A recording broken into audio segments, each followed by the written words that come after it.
മുഖ്യമന്ത്രിന്റെ നമ്മൾ അമ്പലങ്ങളിലല്ല പോയി കുம்பிടേണ്ടത്, നമ്മളെ മുഖ്യമന്ത്രിന്റെ കാറ്റിലാണ് എല്ലാ ആൾക്കാരും കുம்பிടുന്നത്. വെള്ളം കിനിഞ്ഞിറങ്ങുന്നത് മാത്രമാണ് ഉണ്ടായിരുന്നുള്ള വിചിത്രവാദവുമായി മന്ത്രി കെ രാജൻ. അപ്പൊ നമുക്കിന്ന് ഒരു താത്വിക അവലോകനം കേൾക്കാം. അതെ, അതന്നെ ഉറച്ചു നോക്കൽ ചടങ്ങ്. ഇല്ലല്ല, എനിക്കൊരു സംശയവുമില്ല. ഇനി അങ്ങനെ ഉണ്ടെങ്കിൽ തന്നെ ഞങ്ങൾ പറയില്ലേ. ശരി, സമ്മതിച്ചു, വിള്ളലില്ല. ഇനി ബാക്കി പറ. അദ്ദേഹം അംഗീകരിച്ചു, വെള്ളം കിനിഞ്ഞിറങ്ങി. പക്ഷേ ഉണ്ടായത് ഒരു വലിയ വിള്ളലൊന്നും അല്ല എന്നാണ് അദ്ദേഹത്തിന്റെ ന്യായീകരണം. അപ്പൊ കേൾക്കട്ടെ, മന്ത്രി കെ രാജൻ, എന്താണ് നിങ്ങളുടെ ന്യായീകരണം? സ്ട്രിംഗ് ക്രാക്ക് എന്ന് പറഞ്ഞാൽ വെള്ളം കിനിഞ്ഞു വരുന്നു ഒരു വീടിന്റെ മുഖത്ത്. അല്ല, അതെന്താണ്? അതങ്ങോട്ട് വ്യക്തമായില്ല. ഒരു ചെറിയ കിനിഞ്ഞിറങ്ങൽ കണ്ടു. ഓ സ്ട്രിംഗ് ക്രാക്ക് എന്ന് പറഞ്ഞാൽ വെള്ളം കിനിഞ്ഞു വരും. കേട്ടു. സിങ്ക് ക്രാക്ക് എന്ന് പറഞ്ഞാൽ വെള്ളം കിനിഞ്ഞു വരുന്നതാണ്. അത് മനസ്സിലായി. അതായത് പച്ച മലയാളത്തിൽ പറഞ്ഞാൽ ചോർച്ച.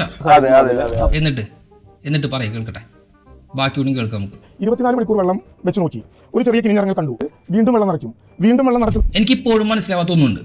വീടിന്റെ പെയിന്റിങ്ങും വയറിങ്ങും എല്ലാം തീർത്തതിന് ശേഷമാണോ വെള്ളം കെട്ടി നിർത്തിയിട്ടുള്ള ചോർച്ച പരീക്ഷണം? അതെന്തായാലും കൊള്ളാം. ചോർച്ച എന്ന വാക്ക് എന്റെ നാവിൽ നിന്ന് തന്നെ ആവർത്തിക്കണം എന്ന് നിർബന്ധമുണ്ടെങ്കിൽ എന്റെ നാവ് അങ്ങനെ വാടകയ്ക്ക് കൊടുക്കാം. വേണ്ട, എനിക്കൊരു സംശയമില്ല. പക്ഷേ ഈ ഒരു സാഹചര്യത്തിൽ ഇത്രയൊക്കെ കൃത്യമായിട്ട് കാര്യങ്ങൾ പറഞ്ഞു മനസ്സിലാക്കി തരാൻ കഴിയുന്ന കഴിവുണ്ടല്ലോ. അതാണ് എന്റെ പൊന്നാളി എനിക്ക് ഇഷ്ടപ്പെട്ടത്. അതൊക്കെ പോട്ടെ, ബാക്കി കൂടി പറയും, കേൾക്കട്ടെ. ഞങ്ങള് കൈമാറുന്നതിന് ശേഷം ഉണ്ടായാലല്ലേ ഈ പ്രശ്നത്തിന്റെ വിഷയം. ഓഹോ, അപ്പോ ഇതുവരെ നിങ്ങൾ കൈമാറിയിട്ടില്ലേ? അതെന്ത് വർത്താനാണ് രാജേട്ടാ? ഇവർക്ക് ഔപചാരികമായി പട്ടയവും രേഖകളുമാണ് നമ്മൾ കൈമാറിയത്. വീടിന്റെ താക്കോൽ സാങ്കേതികമായ കൈമാറ്റം മാത്രമേ ഉള്ളൂ. നിങ്ങളല്ല പറഞ്ഞത് വീട് കൈമാറിയെന്ന്? താക്കോൽ ദാനം ചടങ്ങ് നടത്തിയത് നിങ്ങൾ തന്നെയല്ലേ? അതല്ല പട്ടയ കൈമാറ്റം. പട്ടയം അവരുടെ വീടിന്റെ ഉടമസ്ഥതയാണ് കൈമാറിയിട്ടുള്ളത്. അതെ, ആ താക്കോൽ ദാനത്തിന്റെ.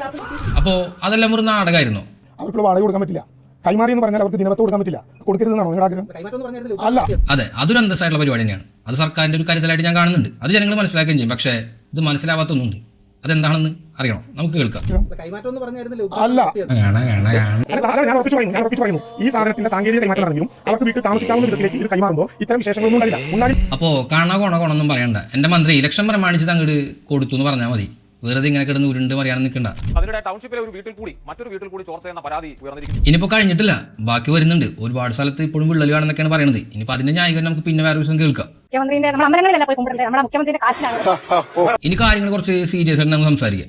ഇതൊരു പ്യുവർ പൊളിറ്റിക്കൽ ഡ്രാമ മാത്രമായിരുന്നു.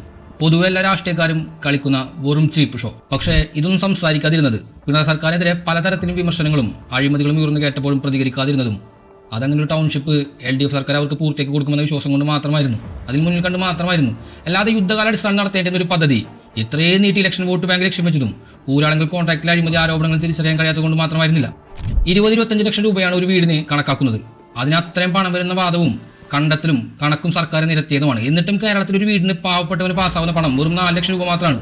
അതുപോലും ചോദ്യമായി ജനങ്ങൾ ഉയർത്താതിരുന്നത് അതാ മനുഷ്യരുടെ യഥാർത്ഥ കണ്ണിന്റെ വില കണ്ടതുകൊണ്ട് മാത്രമാണ്. ശരിയായ രീതിയിൽ പണി കഴിപ്പിക്കാത്ത, നിരന്തര കേടുപാടുകളും അവസ്ഥകളും കണ്ടെത്തിപ്പെടുന്ന അത്തരം വസ്തുക്കളെ കൈമാറിയിട്ടില്ലല്ലോ. 5 വർഷം വാറണ്ടി ഉണ്ടല്ലോ എന്നതിൽ ഇത്തരത്തിലുള്ള വിചിത്രവാദങ്ങൾ കൊണ്ട് നിശബ്ദമാക്കുന്ന ഒരു ടൗൺഷിപ്പിലെ പ്രൊജക്ട് അത് ശരിയായ പാതയിലല്ല സഞ്ചരിക്കുന്നതെന്നാണ് യാഥാർത്ഥ്യം. വിഷു എല്ലാ വർഷമുള്ളത് കൊണ്ട് ഏത് വർഷം വേണമെങ്കിലും കയറി താമസിക്കാനുള്ള സൗകര്യമുണ്ട്. അത് ഞങ്ങൾക്കറിയാം. വെറും മനുഷ്യർ മാത്രമല്ല, അത് നാടും ജീവിതവും കൂടപ്പറപ്പുകളും മാത്രമല്ല അവർക്ക് നഷ്ടപ്പെട്ടത്. ജീവിതത്തിൽ അന്നേവരെ കൂട്ടിവെച്ച ഒരുപാട് സ്വപ്നങ്ങൾ കൂടിയായിരുന്നു. അതിനു മുകളിൽ മറ്റൊരു യാഥാർത്ഥ്യം പണി തീർക്കുമ്പോൾ അത് പൂർണ്ണമായിട്ടും സത്യത്തിൽ നിൽക്കുന്നത് തന്നെയാകണം. ഒരു ചാറ്റിൽ മഴയ്ക്ക് ചോർന്നൊലിക്കുന്ന വീടുകൾക്ക് എപ്പോൾ വേണമെങ്കിലും മറ്റു പ്രകൃതി ഭീഷണിയുള്ള നാട്ടിൽ ഭാവിയിൽ എന്താകും സംഭവിക്കാൻ പോകുന്നത്? ഇതൊരു രാഷ്ട്രീയ വിമർശനം പോലുമല്ല. കാരണം ഇനിയൊരു ഇലക്ഷൻ മുന്നിലില്ല. അതുകൊണ്ട് തന്നെ സിസ്റ്റം ചെയ്യുന്ന കടമകളിൽ ചോദ്യങ്ങൾ ഉയരുക തന്നെ ചെയ്യും. അത് ഉയർത്തുക തന്നെ ചെയ്യും.